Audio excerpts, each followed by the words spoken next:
sebaiknya orang dahului dengan doa ya. Nah, yang pimpin doa silakan maju ke depan.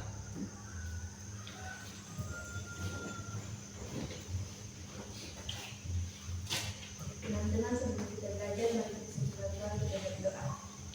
Tuhan Yesus, terima kasih atas pimpinan dan penyertaan-Mu sehingga pada pagi hari ini kami masih boleh berkumpul bersama-sama di tempat ini. Dan sebentar lagi kami mau belajar, tetap bukalah hati dan pikiran kami agar kami bisa memahami apa yang diajarkan oleh guru kami. Ya Tuhan, inilah doa kami dalam nama Tuhan Yesus. Haleluya, amin. Terima kasih. Oke, di sini sebelum kita masuk pada materi, sebaiknya kita absen dulu ya. Dan pertama Mei Lengetio, mana Mei? Rasti YouTube, Abni,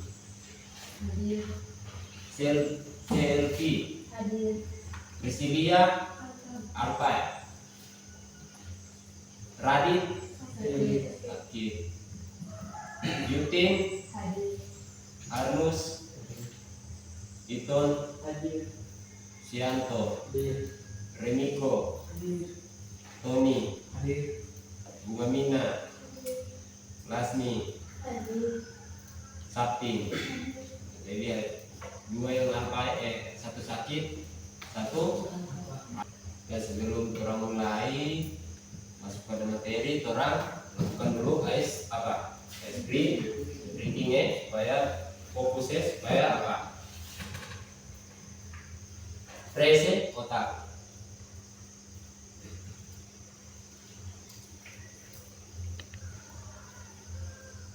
Ya, silakan lu berdiri.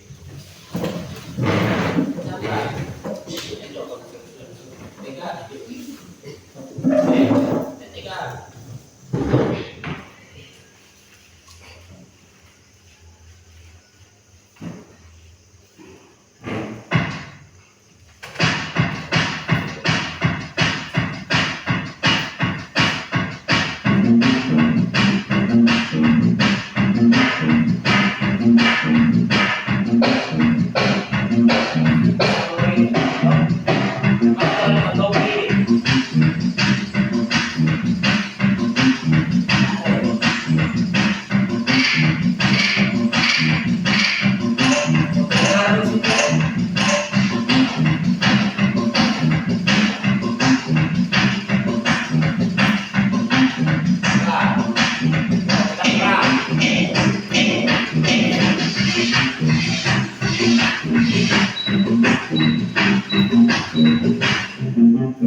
coding dan kecerdasan AI artifisial ya.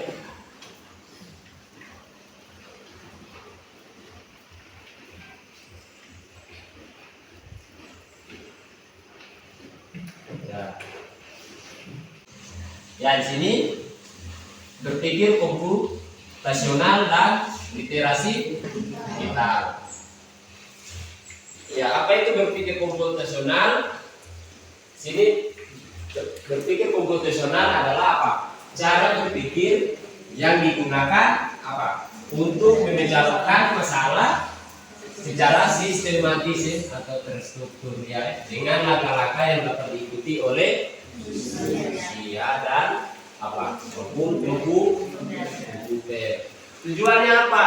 Adalah untuk menyederhanakan masalah sehingga lebih mudah diselesaikan. Ya, jadi itu yang pengertian apa? Berpikir komputasional ya. Nah, di sini ada 4 komponen utama dalam berpikir komputasional ya. Yang pertama itu ada apa? Pemecahan masalah. Terus yang kedua ada apa? Ada pengenalan pola. Terus yang ketiga ada abstraksi. Terus yang keempat ada algoritma. Sini yang pertama itu kita lihat ada dekomposisi atau pemecahan masalah. Proses dekomposisi ini dia merupakan proses pemecahan masalah besar menjadi sub masalah ya. Berarti dia menjadi yang lebih bagian yang lebih kecil. Kalau dibilang sub masalah berarti kayak ada biasa ada tema ya, kalau di bab ada tema, ada sub apa? Sub apa? Ada sub tema ya. Atau biasa kalau terlihat di mana? Kayak di gereja ada yang pertama yang masih arti luas sampai itu kayak yang di tema-tema di gereja itu berubahlah oleh pembaharuan budi itu tema ya. Nanti di bawah pasti ada subtema ya. Berarti dia DP tema itu masih arti luas, jadi di subtema itu lebih rinci, lebih kecil ya, DP artiannya lebih menjurus ya, lebih spesifik ya. Lalu yang di subtema itu contoh ya. Jadi sama dengan di komposisi ini. Terus yang kedua adalah pengenalan pola. Dia apa? Mengidentifikasi pola yang bertujuan menemukan data yang dapat memberikan informasi berharga dengan cara mengelompokkan data. Di sini kalau bisa apa? Terus kelompokan data yang sama, terus masih sama ya, satu pola dari suatu masalah. Kemudian data yang telah diperiksa atau kemudian diklasifikasikan berdasarkan kategori tertentu. Berdasarkan faktor yang ketika diidentifikasi, Anda dapat menggunakan berbagai teknik pembersihan data yaitu. Jadi di dalam apa? Pengenalan pola ini orang apa? Ada beberapa cara atau teknik, ada beberapa teknik orang melakukan ini pengenalan pola. Yang pertama ada standarisasi. Dia contoh kayak kalau standarisasi itu kayak macam biasa ada data tuh kayak macam biasa dalam isi apa biodata ya. Biasa biodata ada yang kasih jalan absen, ada biodata yang biasa terang tulis biasa yang tempat tanggal lahir ya. Tempat tanggal lahir biasa ada yang tulis dulu DP apa tanggal dulu ya. Dan 02 ini 02 baru di apa bulan ya 03 baru sini kita contoh 2005 ini tanggal lahir. Sebentar ada lagi yang mau isi biasa dia isi duluan di sini apa tahun dulu biasa ada yang tahun dulu baru dia bagi bulan baru sini terakhir dia tanggal biasa terus isi kalau mau mendaftar apa Facebook, jadi contoh biasa kan ada itu tahun dulu atau bulan dulu ya. Ya biasa ada juga yang di sini dia pakai di bulan dulu, baru nanti dia pakai tanggal ya. Baru sini dia punya tahun ya. Jadi dia masih acak ya. Nanti di saat standarisasi itu dia pengenalan pola dia disusun ya. jadi langsung diputar semua. Jadi kalau itu format yang sesungguhnya macam contoh dia pakai tanggal bulan tahun, jadi yang macam yang tahun dan bulan duluan agar dia langsung berubah, dia rubah jadi tanggal bulan tahun. Itu di situ yang dibilang pengenalan mulai salah satu ini saja. Nah, di situ ada teknik juga mengatasi outlier, ada juga teknik deduplikasi, terus ada teknik mengatasi missing value, nah, terus ada validasi, terus abstraksi yang menyampaikan detail yang tidak penting, dia lebih fokus ke hal yang utama ya. Jadi dia ada contohnya kayak macam orang disuruh buatkan dena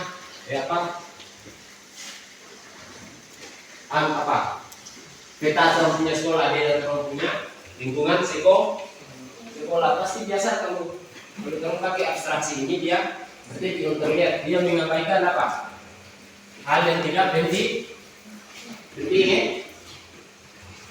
Dia menyampaikan detail yang tidak penting, dia fokus pada hal utama. Jadi baca suruh gambar dena sekolah ya. Kamu tahu di dena sekolah ya? Kalau macam dena sekolah, oh ini di sini ibarat ini terompel sekolah ya, apa. Jadi tadi nak ini kan terompel 50 ada di sini. Kalau ini 51, ini 52. Sini itu sekolah 1 ya. Nah ini yang ini. Nah ini kan bendera. Terus di sana ada yang di sana. Jadi kalau disuruh buat dena sekolah pasti dia cuma buat yang begini. Dia tidak mungkin dia mau gambar. Oh ada sampah di situ. Dia mungkin dia musuh sana nanti ada sampah ya. Jadi dia bilang apa tadi? Abstraksi dia juga fokus pada hal utama apa yang terus perintahkan. Jadi dia tidak dia abaikan hal-hal yang detail yang kecil ya. Ini macam pas terlalu bangun dia ada ayam yang lewat. Ya mungkin kalau taruh di desa itu ada ayam ya. Jadi itu yang dibilang abstraksi. Terus ada algoritma, dia menyusun langkah-langkah terurut untuk menyelesaikan masalah. Jadi dia kalau algoritma ini dia lebih menyelesaikan ke dia langsung kerjain, tapi dia langsung berurutnya dia menyelesaikan masalah. Terus terlanjut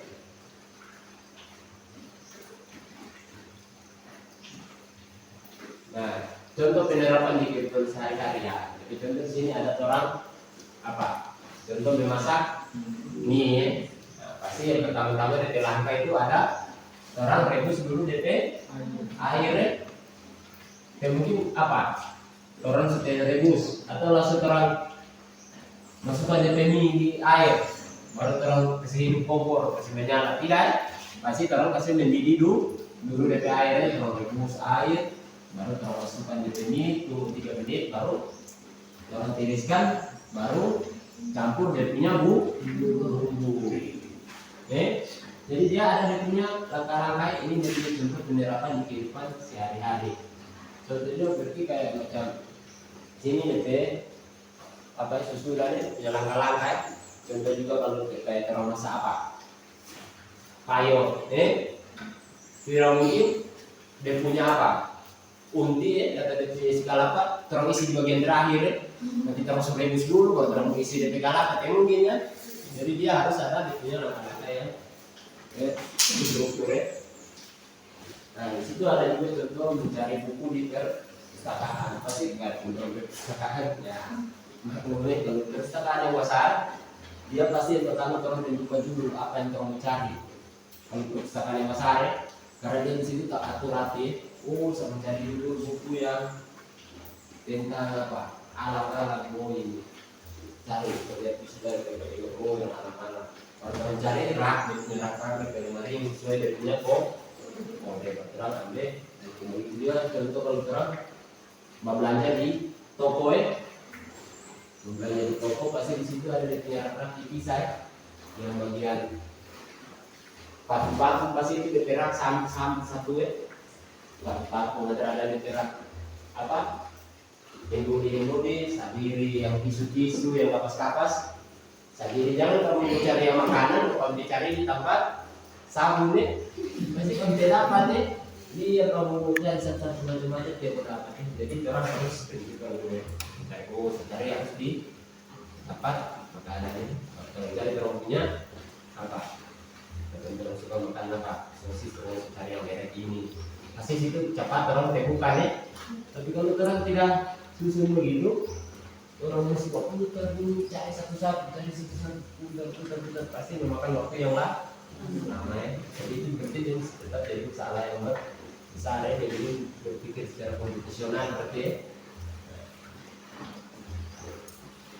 Terus di sini ada punya manfaat ya. Manfaat untuk orang, kenapa? Pasti ada punya manfaat untuk berpikir komputasional. Pertama itu dia membantu memecahkan kesalahan lebih cepat ya. Sama dengan tadi itu contoh kayak orang cari barangnya, orang bisa tahu orang cari dulu, identifikasi dulu, cari mencari yang makanan, cari yang dirapet. Nah, kita orang cari dia punya mereknya, dan kamunya mau. Terus meningkatkan keterampilan logika, baru membuat proses kerja lebih teratur ya. Tidak ada deh kalau dia bekerja. Nah, jadi terus kemudian dia menjadi dasar belajar coding dan AI. Jadi nanti dia dasar saat kamu belajar tentang ini coding dan AI. Terus di sini ada literasi digital. Literasi digital ini dia apa? Kemampuan menggunakan apa? Teknologi digital secara efektif, aman dan bertanggung jawab ya. Itu ada dia punya aspek-aspek, ada kecakapan digital, etika digital, keamanan digital, budaya digital. Nah, di sini seperti contoh ada beberapa contoh kayak etika digital ya. Kadang biasa orang apa? Kamu kan cuma main apa? Facebook WA mungkin ya. Jadi di situ orang bisa etika digital, terus harus tahu dari etika itu. Contoh apa? Kalau etika kamu tahu kan? Yang dibilang etika kan? Jadi kalau etika itu orang jangan sembarang apa? Publikasi atau sembarang status ya, yang bisa menyinggung orang lain atau macam orang menyinggung dan contoh ya pasal karena dari singgung orang bisa di apa? Di pidana yang bisa dibina. Jadi status itu hati-hati ya. Kalau kamu yang biasa-biasa bukan kali-kali itu jengkel lah Tony khusus tak akan bisa jahat. Tony bisa saja dia lapor, jadi salah lapor dia mana jadi kantor polisi dia masuk undang-undangnya, ada undang-undang yang mengatur di apa ketika digital ini ya kalau bijak lah ya menggunakan ini apa media sosial ya. Jangan sembarangnya atau di sini bisa ada yang bebas ada internet semua sembarangnya sekarang pencari ada apa biasa pasti x apa itu ya yang laki-laki yang biasa hobi dan mencari itu dia berarti apabila tidak ada etika ya. Jadi itu kan sekarang bijak lah cari yang sesuai itu dia literasi kita. Nah, ini di sini ada ditanya, ya ada ya paham. Nah, kalau sudah ada ditanya, berarti di sini saya kasih kamu pertanyaan. Apakah sudah mau bertanya? Jadi di sini kamu saya kasih pertanyaan. Sini saya kasih kerja kelompok ya. Nah, kelompok satu, tanya kamu punya. Kamu kerjakan. Kita sudah tarik video tadi di situ kan. Ya, situ kerja kelompok.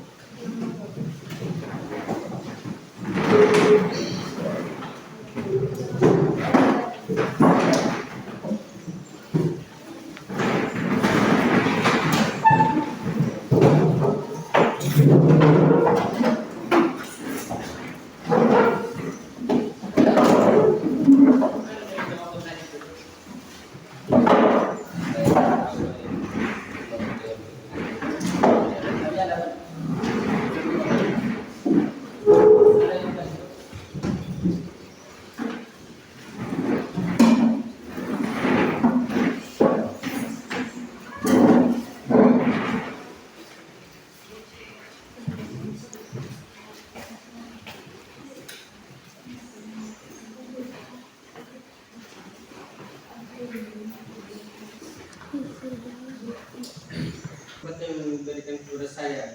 Saya akan membacakan hasil kerja kelompok kami. Nomor 1, cara berpikir secara sistematis dengan langkah-langkah yang diikuti oleh manusia maupun komputer. Nomor 2, pemecahan masalah adalah masalah besar menjadi bagian kecil. Pengenalan pola adalah mencari kesamaan pola dari suatu masalah. Abstraksi adalah mengabaikan detail yang tidak penting, fokus pada hal utama. Algoritma adalah menyusun langkah-langkah terurut untuk menyelesaikan masalah.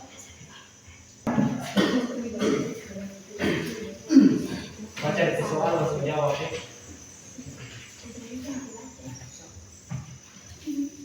Ya, terima kasih atas kesempatan ini. Sama-sama. Kami akan mempresentasikan hasil kerja kami. Nomor 1, apa yang dimaksud dengan berpikir komputasional? Berpikir komponen adalah cara berpikir yang digunakan untuk mengerjakan masalah secara sistematis dengan langkah-langkah yang dapat diikuti oleh manusia atau komputer. 2. Sebutkan dan jelaskan 4 komponen utama berpikir komputasional. Pemecahan masalah, pengenalan pola, abstraksi, stigma. Berikan contoh tindakan berpikir komputasional di rumah. Ini dia persona dari kelompok kita. Hasil kesempatan yang diberikan kepada kami akan membacakan hasil kerja kami. Nomor 1, apa yang dimaksud dengan berpikir komputasional? Berpikir komputasional adalah cara berpikir yang digunakan untuk memecahkan masalah secara sistematis dengan langkah-langkah yang diikuti oleh manusia maupun komputer. Tujuannya adalah untuk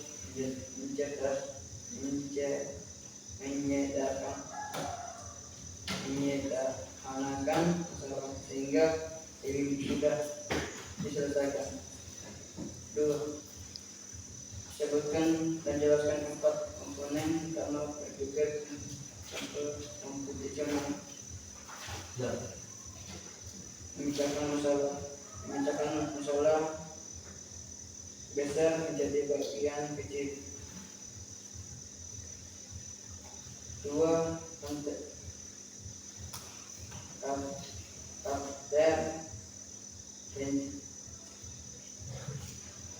Pengenalan pola, hindari kesamaan atau pola dari suatu masalah. Nomor 3. Abstraksi, detail yang tidak penting, fokus pada hal utama. 4. Algoritma, menyusun langkah-langkah terurut untuk menyelesaikan masalah. 5. Mengapa berpikir komputasional bermanfaat dalam kehidupan sehari-hari? Memecahkan masalah lebih cepat, meningkatkan keterampilan logika, membuat proses kerja lebih teratur, menjadi dasar belajar coding dan AI. Terima kasih.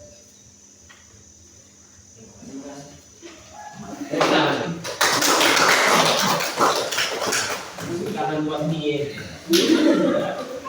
Oke. Sudah. Oke, mau pulang ke masing-masing. bersama. Begitu juga guru kami yang mau pulang memberkati agar bisa tiba di rumahnya dengan jalan selamat. Ya Tuhan, inilah doa kami dengan nama Tuhan Yesus. Amin. Amin.